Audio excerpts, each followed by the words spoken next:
امام علی علیہ السلام کی خدمت میں ایک عورت آ کے پوچھنے لگی، یا علی، وہ کون سی عورت ہے جو گھر کو برباد کر دیتی ہے، اللہ کی برکت، رحمت اور سکون کو گھر سے ختم کر دیتی ہے؟ بس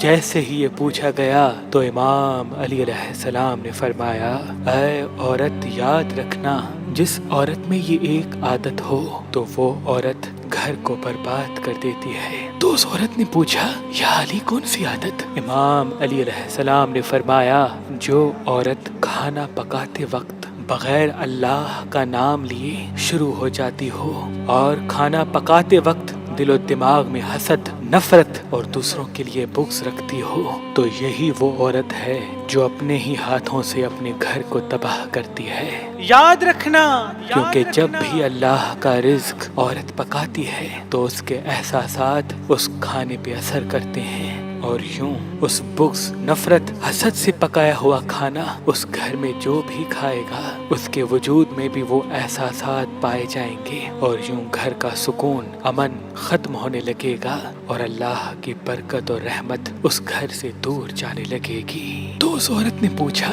یا علی، تو اسے بچنے کا کوئی حل؟ امام علی علیہ السلام نے فرمایا، اپنے گھروں کی عورتوں پہ رحم کیا کرو، اور جب بھی کھانا کھایا کرو تو اللہ کا نام لے کے کھایا کرو، کیونکہ جب بھی کھانا کھانے سے پہلے جو انسان اللہ کا نام لیتا ہے تو اس کھانے سے ہر وہ نحس احساسات ختم ہو جاتا ہے جس سے انسان کے کاموں میں رکاوٹیں یا پریشانیاں آنی ہوتی ہیں۔